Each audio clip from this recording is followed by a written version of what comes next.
Yun! So what is up guys? Welcome back ulit. At muli nandito tayo ngayon sa Sacred Heart. Yan. O sa Sakre. Ayan o. Liwanag no?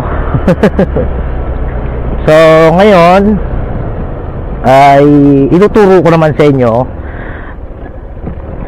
Ay bukas ko na kaya ituro yung pagkakabit ng crash guard no? Bukas na lang siguro no? So ngayon ay magbibigay lang muna ako ng kaunting kaalaman lang no? Kasi may mga nakikita ako na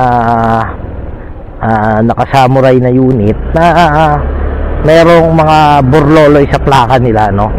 O yung may plate holder kung tawagin natin no? Yan plate holder ay alam ko po ay pinagbabawal po yan. 5,000 pesos po yan pag nahuli po kayo ng LTO o HPG no? O kung may anong tawag dito, mahigpit na na HPG kayong nakita yan, at nakita po yung plate holder ninyo sa inyong mga motor sa likod or yan nasa screen yan. At kung ano-ano pang mga inilalagay natin sa plaka at saka yung mga ano ba tawag dito, yung mga acrylic na inilalagay natin sa plaka natin or plate cover, mga ganyan yan, bawal po yan no?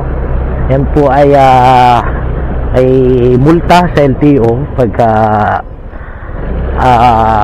nagkabit po kayo niyan. So sa madalit sabi ay lubak ay kailangan ay roll lang talaga no? Na yung plaka natin is yun lang talaga yung ikakabit natin walang kahit na dun sa ating plaka pag tayo ay nagkabit ng plaka natin yan. So ganun po dapat, kasi marami akong nakikita na siyempre yung iba hinuhulugan yung mga motor na tapos mahuhuli dahil nga bawal nga yun siyempre pag nahuli kayo multa, diba? Medyo masakit-sakit sa bulsa, diba? Kaya naman hanggat maaari ay wag na po tayong magkabit niyan no?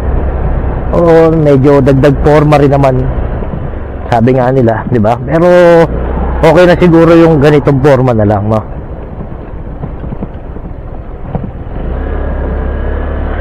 So ito, okay naman na yung ating motor.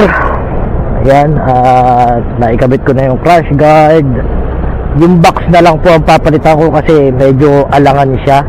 Kasi sobrang laki ng box ko, no? Kaya pero para sa akin kasi goods na yung ko box ko okay naman na sa akin yung ganong box. Ang na lang talaga, para marami akong mailagay, kaya yan ang pinili ko kasi box So ngayon naman ay anong oras na ba? Anong oras? Yan, ganyan kaliwanag yung ating mini driving light pag binuksan. Woo!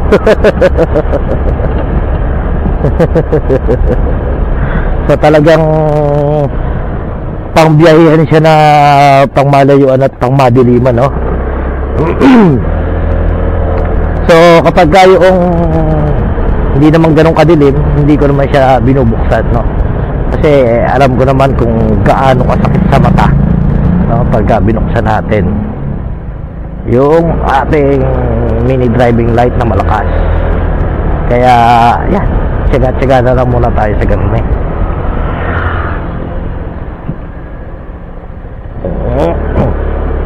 Siguro kapag nakabiyahe na ulit ako ng Quezon, yan, nagpaplano ako and wala pa akong talaga na schedule na kung kailan ako pwedeng bumiyahe. Kasi last year kasi medyo nahiya naman ako, ba?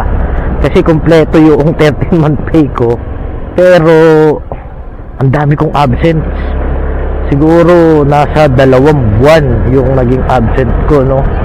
So syempre parang 2 buwan yata mahigit yun naging absent ko. Parang nakakaano lang, 'di ba? Nakakahiya naman sa amo ko na buong buo yung sweldo ko, pero yung performance ko, yung ipinasok ko is ganun lang ba.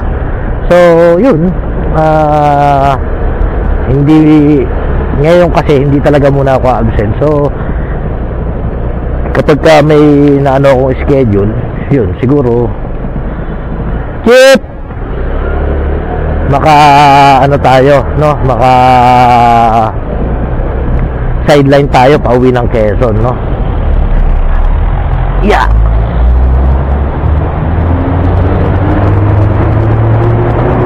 Alright, so yan, dito na ulit tayo sa Quirino Highway. Uhuy.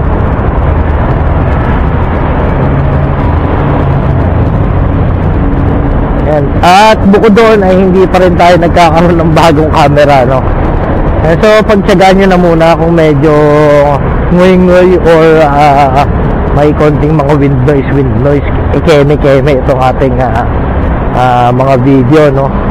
Kasi talagang wala eh, hindi kaya ng ating budget ba yung camera.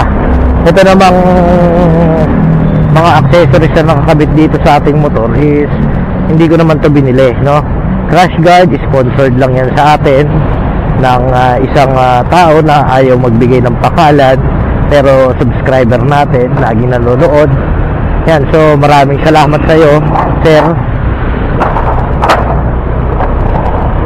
Yan, yung ano naman natin, HRB bracket naman natin is sponsored din yan ni Mrs. Kasi nga gusto niyang magamit ko na yung box na binili niya sa akin, which is yung box na nakakabit ngayon dito, yung malaki na yan.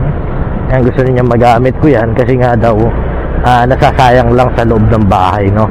At bukod dun, pinaglalaroan din ng aking mga anak. Kaya naman, yun, inano na lang niya, no? Bumili na lang siya ng HRB bracket. Yung mga ilaw din, yan, ano rin ni Mrs. yan, sponsor din ni Mrs. yan. Kasi nga mula nung nagkabit ako ng cash card ay humina na yung ilaw. Tignan nyo pag wala, diba? Wala na ako yung makikita sa daan, diba? Sa mga sabog. Kaya naman yan, tinakabit ako ng cash card. So yan, ito na muna tapusin itong video to, at ako ay may bibigay pa dito. Muli, maraming salamat sa lahat ng nanonood, sumusuporta. This is me, Mac Moto Vlog. Inshallah.